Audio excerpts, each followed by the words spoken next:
तो पहला क्वेश्चन है horsepower requirement for given pump capacity depends upon the. ठीक है, तो सबसे पहले क्वेश्चन को आप ध्यान से समझेंगे तो क्वेश्चन क्या कह रहा है कि किसी पंप के किसी दिए हुए कैपेसिटी के लिए, ठीक है, मतलब किसी पंप के लिए क्या कर रहा है, कैपेसिटी कांस्टेंट कर दे रहा है, ठीक है, और फिर पूछ रहा है कि उसके लिए जो हार्स पावर रिक्वायरमेंट होगी, मतलब पंप को चलाने के लिए हमको कितना पावर चाहिए, कितना किलोवाट पावर चाहिए, वो किन किन पैरामीटर पे डिपेंड करता है। ठीक है, तो सबसे पहले हम लोग क्या करते हैं, पंप का फिगर बनाते हैं इसको समझने के लिए। ठीक है, और फिर उसके बाद इसको हम सारी जो भी इसके विकल्प दिए हुए हैं उनको हम लोग एक्सप्लेन करेंगे। ठीक है, ये हमारा सेंट्रीफ्यूगल पंप है और सपोज करिए ये हमारा ग्राउंड लेवल है, यहाँ से मैं मान ले रहा हूँ ये क्या है, ग्राउंड लेवल है।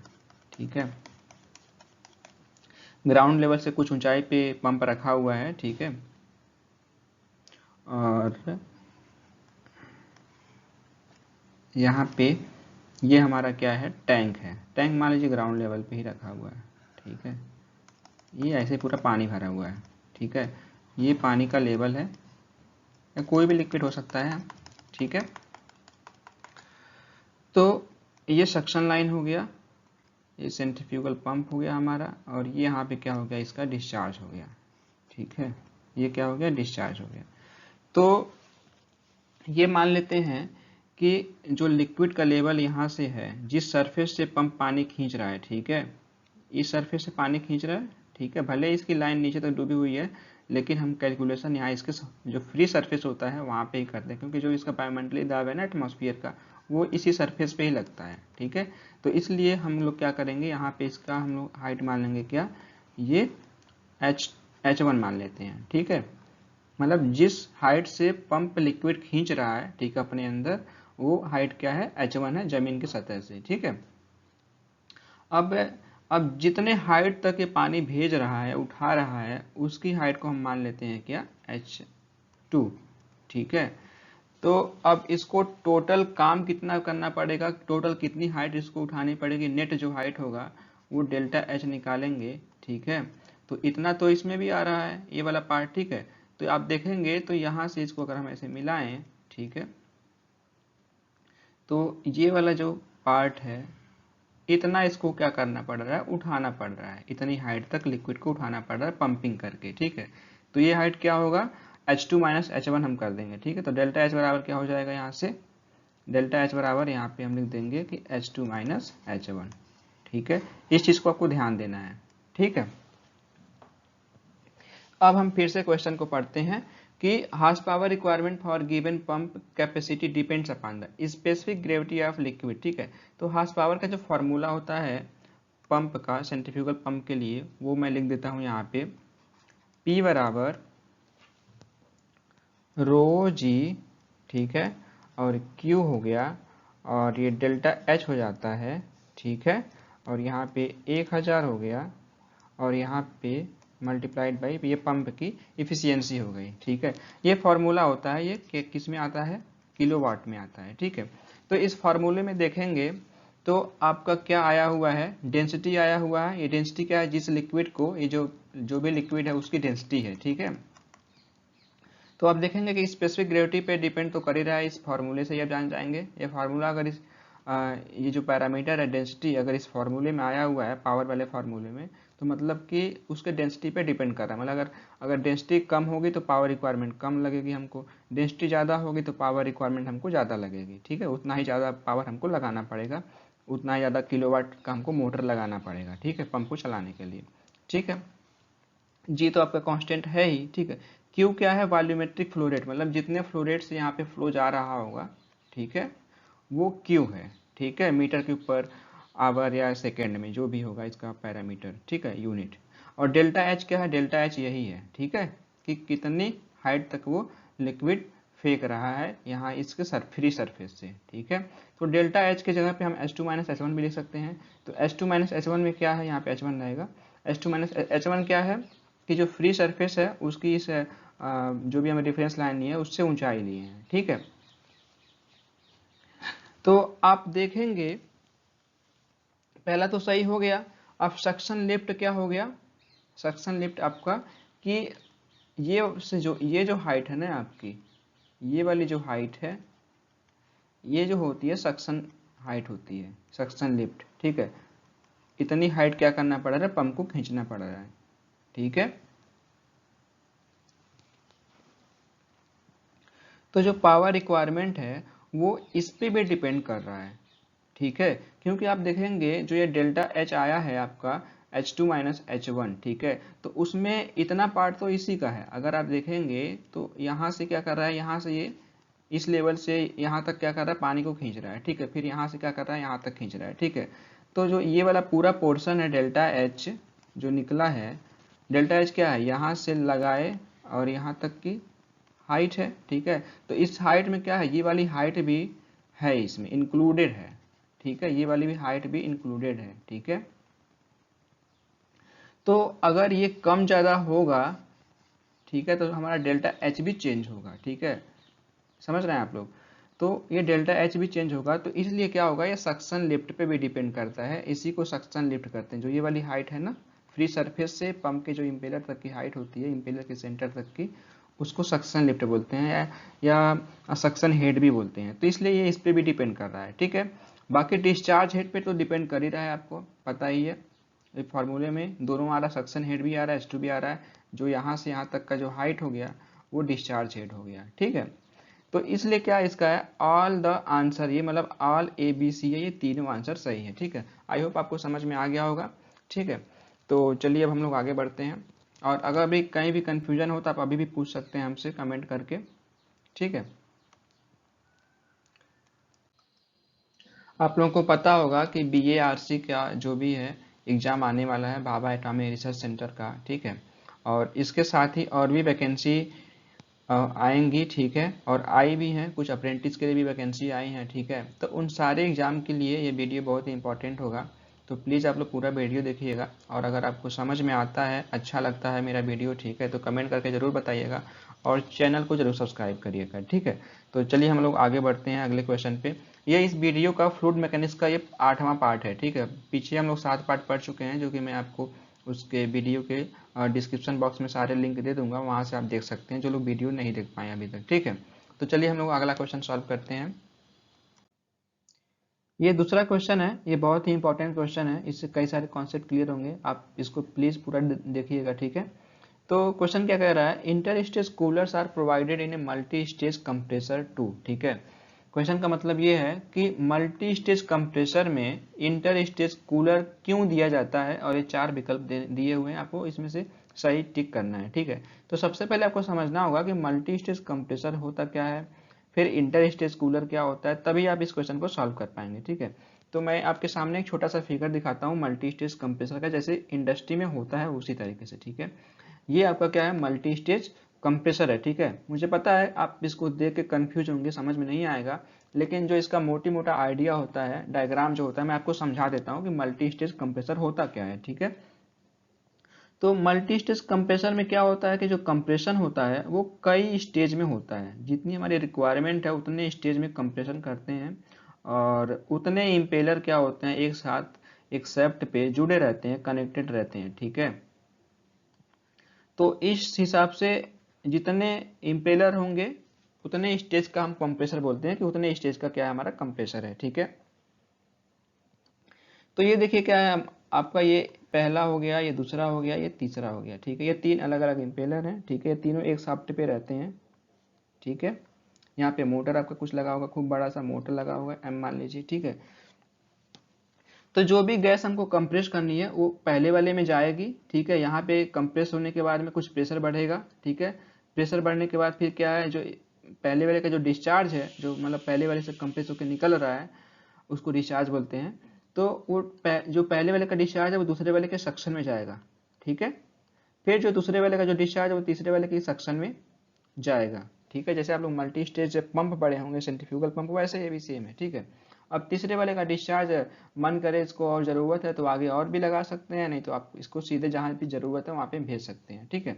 तो आप देख रहे हैं कि ये 3 स्टेज में कंप्रेशन हुआ, तो इसको बोलेंगे 3 स्टेज कंप्रेसर, ठीक है। अगर सेंट्रीफ्यूगल है तो बोलेंगे 3 स्टेज सेंट्रीफ्यूगल कंप्रेसर, अगर रेसिप्रोकेटिंग है तो बोलेंगे 3 स्टेज रेसिप्रोकेटिंग कंप्रेसर, ठीक है। तो ये होता है मल्टी स्टेज कंप्रेशन, ठीक है। आपको डायग्राम में यहाँ पे अलग अलग आपको दिख रहा होगा, लेकिन जो कंप्रेसर होता है इंडस्ट्री में, ये सारे जो इम्पेलर हैं, ये सारी चीज़ें क्या होती हैं, ये मोटर को छोड़ के, मोटर बाहर रहता है, ये जो भी सारे इम्पेलर हैं ये एक ही केसिंग के अंदर बंद रहते हैं, ठीक है, वो डिजाइन ही ऐसे रहता है, ठीक है। तो ये आपका डायग्राम है, ठीक है। तो अब हमको समझना है क्या, इंटर स्टेज कूलर। अब इंटर स्टेज कूलर को समझने के लिए हम लोग कुछ कॉन्सेप्ट समझ लें। पहला ये कि प्रेशर प्रपोर्शनल होता है टेम्परेचर के, मतलब प्रेशर बढ़ेगा तो टेम्परेचर बढ़ेगा। दूसरा कि अगर टेम्परेचर बढ़ता है, ठीक है, तो डेंसिटी क्या होती है हमारी, कम होती है, या टेम्परेचर अगर कम होता है तो डेंसिटी क्या होती है हमारी, बढ़ती है, मतलब इनवर्सली प्रोपोर्शनल होता है डेंसिटी टेम्परेचर के, ठीक है। तीसरा ये है, ये बहुत ही इंपॉर्टेंट कॉन्सेप्ट है कि आइसोथर्मल जो कंप्रेशन होता है या आइसोथर्मल जो प्रोसेस होता है, उसमें जो वर्क डन होता है ना, सबसे कम होता है बाकी सबसे, जो भी एडियाबेटिक प्रोसेस हो गया, ठीक है, उसके कंपेयर में वर्क डन बहुत ही कम होता है। तो इसलिए जो भी हम कभी भी कोई चीज़ कंप्रेस करते हैं तो हमारा प्रयास ये होता है कि वो आइसोथर्मल कंप्रेशन हो या आइसोथर्मल प्रोसेस हो, क्योंकि आइसोथर्मल प्रोसेस में जो हमारा कंप्रेशन होता है ना, बहुत ही कम होता है और वर्क डन बहुत कम होता है। तो जितना ही वर्क डन होगा, मतलब कि काम हमको कम करना पड़ेगा, मतलब उसको कंप्रेसर को चलाने के लिए हमको पावर कम देना पड़ेगा, उतना ही हमारी बिजली कम खर्च होगी, ठीक है। और ये इंडस्ट्री के लिए तो बहुत ही अच्छी बात होती है कि बिजली कम हो रही है, हमारा जो प्लांट होगा इफिशियंट होगा, एनर्जी इफिशियंट होगा, ठीक है। तो कोशिश करते हैं कि आइसोथर्मल प्रोसेस हो। तो ये 3 कॉन्सेप्ट आपको याद रखने हैं, ठीक है। और एक चीज़ और, आपको अगर इतना थर्मोडायनेमिक्स में नहीं घुसना है तो एक कॉमन सेंस है इस चीज़ को आंसर करने के लिए। सपोज करिए आपके पास कोई गैस है जिसकी डेंसिटी क्या है, 0.2 है, ठीक है, और इसको कंप्रेस करके आपको 0.9 डेंसिटी तक ले जाना है, ठीक है, कंप्रेस करके 0.9 डेंसिटी तक ले जाना है। आप कैसे करेंगे, प्रेशर बढ़ाएंगे, प्रेशर बढ़ाएंगे तो क्या होगा, उसका डेंसिटी भी बढ़ेगा, पी प्रपोर्शनल, यहाँ पे डेंसिटी हो गया, यहाँ एक चीज़ और लिख सकते हैं यहाँ पे, पी प्रपोर्शनल डेंसिटी के भी, ठीक है, ठीक है, पी प्रोपोर्शनल डेंसिटी के भी, उसको जब प्रेशर बढ़ाएंगे तो उसकी डेंसिटी भी बढ़ेगी। तो 0.2 से आपको 0.9 तक ले जाना है। और एक गैस जो है आपके पास 0.5 डेंसिटी का है, वही गैस मान लीजिए, उसको भी 0.9 तक ले जाना है, ठीक है। तो किसको आप आसानी से कंप्रेस कर पाएंगे, आप बहुत ही कॉमन सेंस की सहायता से बता सकते हैं कि हम इस वाले को, जो दूसरा वाला है जिसकी डेंसिटी ज़्यादा है, उसको हम लोग आसानी से कंप्रेस कर सकते हैं इसके कंपेयर में। क्योंकि इसको कंप्रेस करने में हमको बहुत ज़्यादा काम करना पड़ेगा, क्योंकि इनके बीच का जो अंतर है ना 0.7 है और इसके बीच का जो अंतर है 0.4 है, ठीक है। तो इसको 0.7 और कंप्रेस करना पड़ेगा, तब जाके यहाँ पे 0.9 तक पहुँचेगा। इसको केवल 0.4 ही कंप्रेस करना है तो ये 0.9 तक पहुँच जाएगा, ठीक है।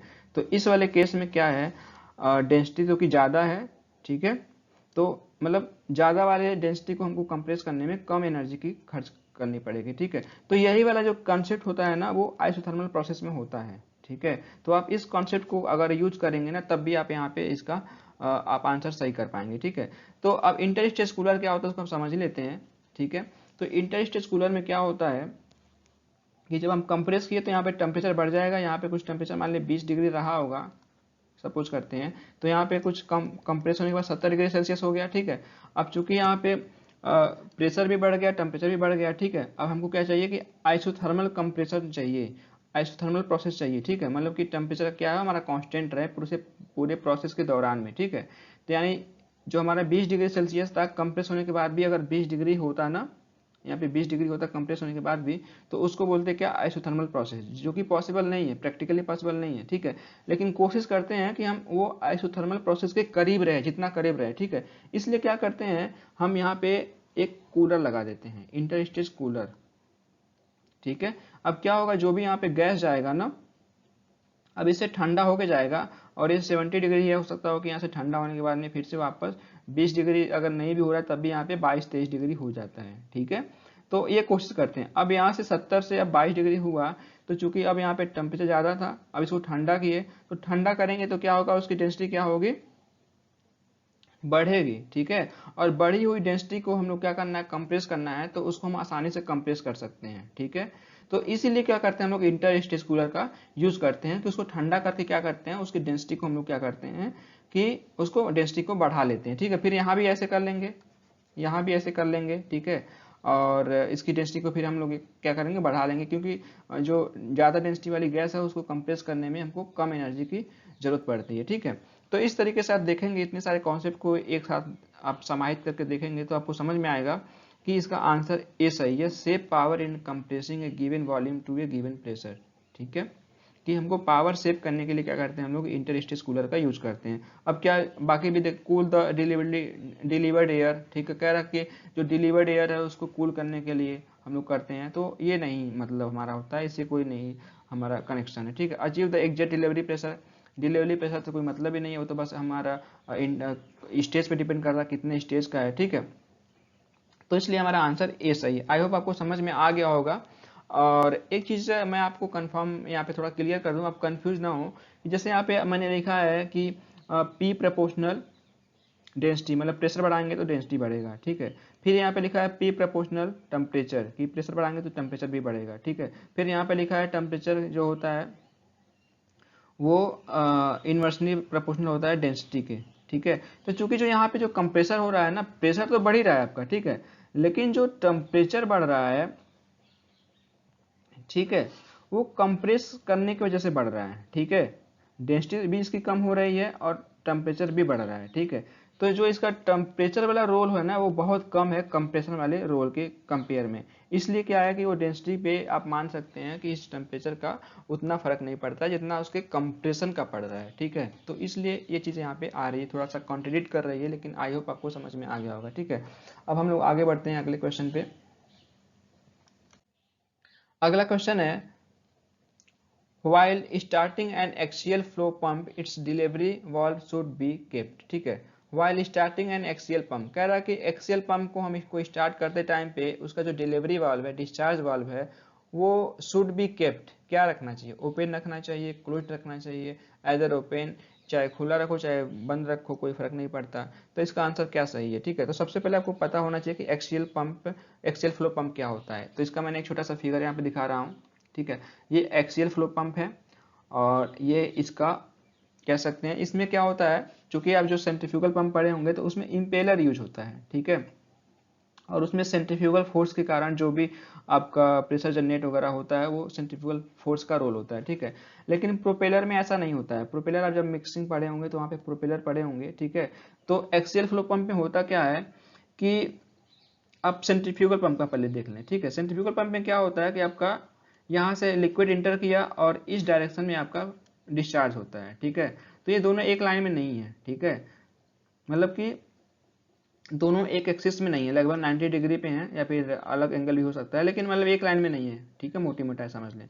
लेकिन एक्सियल फ्लो पंप में क्या होता है कि आप जो भी ये प्रोपेलर है, ठीक है, आप जहां से इंटर करेगा ना उसी लाइन में, लगभग उसी लाइन में ही क्या करता है, ये आपका फ्लो करता है। ठीक है, इसलिए इसको बोलते हैं क्या, एक्सियल फ्लो, मतलब कि जो उसका एक्सिस है वो सक्शन का डिस्चार्ज जो फ्लूइड है उसका जो एक्सिस होता है फ्लो का, वो एक समान होता है, एक ही लाइन में होता है लगभग। ठीक है, तो इसलिए इसको एक्सियल फ्लो पंप कहते हैं। और एक्सियल फ्लो पंप में आपको प्रोपेलर यूज करते हैं, इंपेलर यूज नहीं करते हैं। ठीक है, तो आप इसका एक ग्राफ देखेंगे, जो इसका कैरेक्टरिस्टिक जो कर्व आता है, ये जो होता है ना वो जस्ट सेंट्रीफ्यूगल पंप का उल्टा होता है। ठीक है, आप इसका कैरेक्टरिस्टिक कर्व देखेंगे पावर वाले में, तो ये पावर है। ठीक है, और ये क्या है, क्यू है। ठीक है, तो यहाँ पे देखेंगे कि जब क्यू का मान सबसे कम है, मतलब यहाँ से जैसे इधर बढ़ेंगे तो क्यू का मान बढ़ेगा, यहाँ पे क्या, क्यू का मान सबसे कम है। ठीक है, और इस क्यू का मान सबसे कम है, इस पे देखेंगे पावर का मान आपका यहाँ पे इतना है। ठीक है, लेकिन जैसे जैसे क्यू का मान बढ़ रहा है, आपका देखिए पावर का मान की क्या हो रहा है, यहाँ पे डाउन की तरफ में आ रहा है। ठीक है, अलग अलग टेम्परेचर पे निकाला गया है, मतलब डाउन ट्रेंड में ऐसे आ रहा है। ऐसे कोई ग्राफ है अगर ऐसे आ रहा है तो मतलब डाउन हो रहा है, मतलब इसके साथ में जो ये वाला पैरामीटर है एक्स एक्सिस के साथ में क्या हो रहा है, ये डाउन आ रहा है। ठीक है, मतलब कि जैसे जैसे फ्लो बढ़ेगा क्या होगा, पावर का मान क्या होगा, कम होगा। मतलब कि फ्लो मिनिमम जब होगा ना तो उस टाइम पे पावर सबसे ज़्यादा लगेगा। और फ्लो मिनिमम कब होगा, जब उसका डिलीवरी वाल्व जो डिस्चार्ज वाल्व है वो क्लोज्ड होगा। ठीक है, जो पंप का जो डिस्चार्ज वाल्व रहता है, आप ऐसे समझ लीजिए ये सक्शन हो गया। ठीक है, और ये डिस्चार्ज है, यहाँ पे वाल्व लगा होता है। जब ये वाल्व कम होगा तो फ्लो सबसे कम होगा, कम क्या, जीरो ही होगा, तो उस टाइम पे पावर सबसे ज़्यादा लगेगा। ठीक है, तो सबसे ज़्यादा पावर हमको नहीं लगाना है, पावर हमको कम से कम चाहिए, ठीक है। बहुत ज़्यादा पावर लगेगा तो हमारा पंप जल जाएगा, ठीक है। तो इसलिए क्या करते हैं, हम इसको ओपन कंडीशन में रखते हैं एक्सियल फ्लो के कंपेयर में, ठीक है। तो आप देखेंगे कि एक्सियल जो फ्लो पंप है जस्ट इस सेंट्रीफ्यूगल पंप का क्या है, उल्टा है। इसका जो पावर वाला जो कैरेक्टरिस्टिक कर्व मिलता है वो भी अपोजिट मिलता है, ठीक है। तो वही चीज़ यहाँ पे लिखा हुआ है, the power requirement increases as the flow decreases, ठीक है। जो ग्राफ से मैंने समझाया वही लिखा है कि जो पावर रिक्वायरमेंट है जैसे जैसे फ्लो कम होता है वैसे वैसे क्या होता है, पावर रिक्वायरमेंट आपका बढ़ता है, ठीक है। With the highest power drawn at zero flow rate, ठीक है। कह रहा है जब जीरो जीरो फ्लो रेट होगा तो उस टाइम पे वो सबसे ज़्यादा पावर खींचेगा, सबसे ज़्यादा पावर लेगा कौन, ये axial flow pump, axial flow pump, ठीक है। This characteristics is opposite of the radial flow centrifugal pump, ठीक है। ये एक्सियल पंप होता है और रेडियल रेडियल फ्लो होता है, ठीक है, क्योंकि वो उसके जो क्या कहते हैं पेरीफेरी होता है उसकी डायरेक्शन में फ्लो कराता है, ठीक है, किसी एंगल पे, तो इसलिए उसको रेडियल फ्लो, रेडियल डायरेक्शन में फ्लो होता है, ठीक है। तो इसलिए इसको रेडियल फ्लो बोल रहा है, ठीक है। तो that of A radial flow centrifugal pump, कह रहा है कि जो इसका कैरेक्टरिस्टिक्स होता है पावर के केस में वो सेंट्रीफ्यूगल पंप का जस्ट अपोजिट होता है, ठीक है। क्योंकि power requirement increases with increase in flow, क्योंकि सेंट्रीफ्यूगल पंप में पावर का क्या मान होता है, जैसे जैसे क्या होगा आपका फ्लो बढ़ेगा वैसे वैसे आपका पावर का रिक्वायरमेंट भी बढ़ता है, ठीक है। तो जस्ट अपोजिट है, ठीक है। आई होप आपको समझ में आ गया होगा। हम लोग आगे बढ़ते हैं अगले क्वेश्चन पे। तो ये अगला क्वेश्चन है, surge tanks are provided in high pressure water pipeline, ठीक है।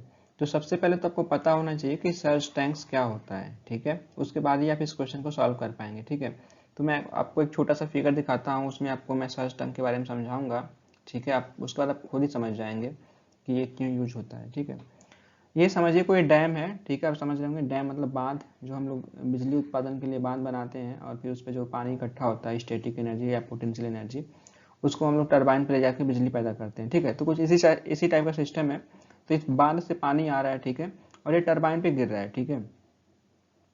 और ये चूंकि बांध काफ़ी ऊंचा होता है तो जो यहाँ पे प्रेशर होगा ना, बहुत ही ज़्यादा प्रेशर होगा यहाँ पे आके टरबाइन पे, यहाँ पे बहुत ही ज़्यादा प्रेशर होगा, क्योंकि बांध काफ़ी ऊंचा होता है। तो जो भी लिक्विड का हेड होगा ना, वहाँ से यहाँ तक अगर देखें हम लोग तो एक बहुत ही ऊंचा होता है, ठीक है। तो इस कारण से यहाँ पे बहुत ज़्यादा प्रेशर होगा और इस लाइन में प्रेशर बहुत ज़्यादा होगा, ठीक है। तो अगर किसी कारणवश से क्या होता है कि इस लाइन में क्या है, फ्लो जाना बंद हो जाता है अचानक से, या वाल्व बंद हो जाता है, ठीक है, किसी कारण से, ठीक है। तो जो इसमें प्रेशर होगा ना, वो अचानक से प्रेशर का बहुत ही ज़्यादा इंक्रीजमेंट होगा, बहुत ही ज़्यादा प्रेशर बढ़ेगा, ठीक है। जिससे कि पाइप डैमेज भी हो सकती है, पाइप फूट भी सकती है, फट भी सकती है, ठीक है। और बहुत ही ज़्यादा आवाज़ भी करता है, नॉइज भी करता है, ठीक है। तो इसलिए हम क्या करते हैं, इसी लाइन में ही क्या करते हैं हम लोग, सर्ज टैंक ऐसे एक टैंक लगा देते हैं, ठीक है। ये ओपन भी हो सकता है, क्लोज भी हो सकता है एटमॉस्फेयर में, ठीक है। अब इस टैंक लगाने से फायदा क्या है, टैंक जो है इस लाइन से कनेक्टेड होती है, जैसा कि आपको फिगर में दिख रहा है। अब सपोज करिए अब यहाँ पे पानी क्या, अब यहाँ फ्लो हो रहा है, ठीक है।